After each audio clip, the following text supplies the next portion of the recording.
Pakistan was founded in 1947. Many people laid down their lives and many sacrifices were made so that a country like this could be made. The sacrifices included many believers and many Christians who laid down their lives so today there could be another homeland, there could be Pakistan. Those believers included many people who had the zeal in their heart, who had this courage in their heart and supported their brothers so that they could make another home country. If it were not of those believers, Pakistan would not have existed today.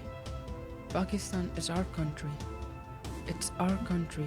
ये मुल्क उतना ही हमारा है जितना ये किसी और का है और हम हैं पासबान इसके. The Bible very clearly says something and it's very important. The Bible says in Romans chapter 13 and the first 3 verses.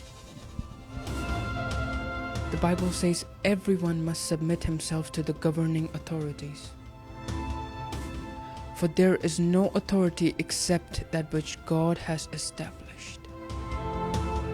The authorities that exist have been established by God. Consequently, he who rebels against the authority is rebelling against what God has instituted. And those who do so will bring judgment on themselves. In verse 3, the Bible says, for rulers hold no terror for those who do right, but for those who do wrong.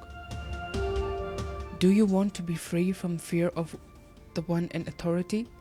Then do what is right, for he is God's servant to do you good. But if you do wrong, be afraid, for he does not bear the sword for nothing. He is God's servant, an agent of wrath to bring punishment on wrongdoer. I would like to read the same passage in Urdu. खुदावंद के कलाम में लिखा है कि हर शख्स आला हुकूमतों का ताबेदार है, क्योंकि कोई हुकूमत ऐसी नहीं जो खुदा की तरफ से ना हो और जो हुकूमतें मौजूद हैं वो खुदा की तरफ से मुकर्रर हैं.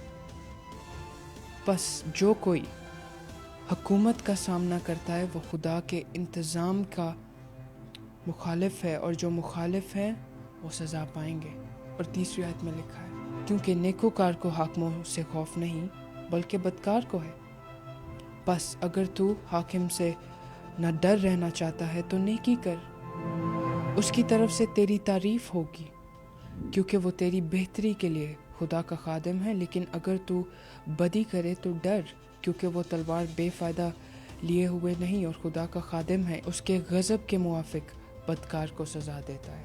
The Bible clearly says here that every person who's appointed is appointed by God himself. Today we protest about different things. My question is, what are we protesting about? It's the Bible that's saying it, that everyone must submit himself to the governing authorities. Everyone, not just you, not just me, everyone should. That's what the Bible teaches, because the one who's appointed is the servant of God. And when you're opposing someone who's appointed, you're opposing the servant of God. Today, thousands of people in Pakistan pray for Pakistan every week. There are people in churches, there are people in homes, there are people here, there are people everywhere in the world who pray for Pakistan. And the only key, the only hope, and the only lifeline we have is prayer.